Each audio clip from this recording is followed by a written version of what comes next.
다음으로 취업 팁인데 자기 분석이에요. 자기 분석 어렵죠.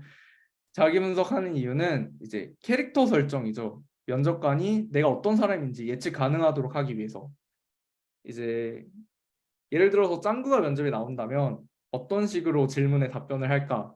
짱구가 회사에 다닌다면 짱구가 어떤 식으로 행동을 할까? 우린 다 예측을 할 수 있어요. 대충 상상이 되잖아요. 그 이유는 이 캐릭터에 대한 이해가 되기 때문이에요.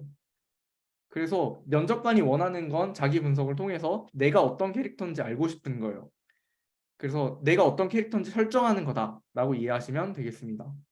이제 자기 분석을 하는 방법으로는 이제 에피소드를 수집하셔야 돼요.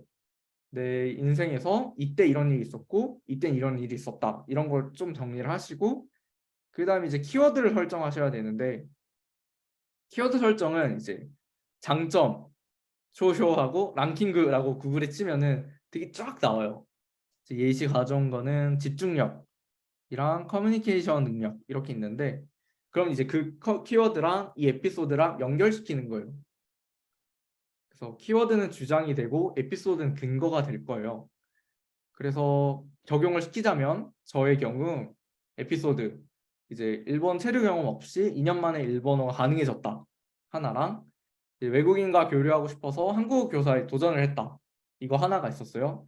그럼 이제 키워드를 행동력, 코도력랑 커뮤니케이션 노력, 기카크력 이렇게 해서 세 개를 두고 이 키워드랑 에피소드를 연결시켜요. 저는 행동력이 있습니다. 그리고 이제 그에 대한 근거로 저는 2년 만에 무작정 일본어 공부를 해서 일본어가 가능하게 되었습니다. 이렇게 근거로 제시를 하는 거죠, 에피소드를. 이런 방식으로 적용하시면 되고 다음으로 취하의 축인데요. 취하의 축 자체는 이제 지원할 회사를 정하기 위해서 기준을 정하는 걸 취하의 축이라고 하는데 이게 되게 애매해지면 이제 일본 취할 기간 자체가 짧잖아요. 이때 회사 찾는 과정에서 시간 낭비가 발생을 해요. 그래서 이 부분은 기준을 확실히 정확하게 세우시는 걸 추천드리고 또 이제 면접 중에 이게 꼭 나오는 질문이기도 해요. 취하의 축. 그래서 뭐 예시로 들 만한 건 이제 지역, 이제 월급, 그리고 휴일 이 정도가 있고요. 저 같은 경우는 이제 지역을 이제 도쿄 가나가 대도시로만 잡고 이제 급료는 이제 미나시 장교 포함해서 23만 엔 이상, 미나시 장교 30시간 이하 이렇게 잡았습니다. 미나시 장교는 아시죠? 네네.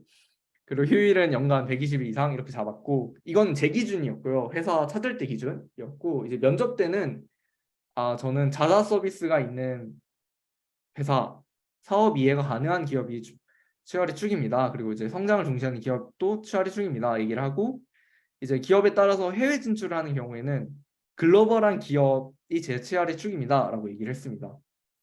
그래서 이 세 개 모두 좀 좋은 평가를 받았어서 이것 중에서 쓰실 분 있다면 쓰시면 될 것 같습니다.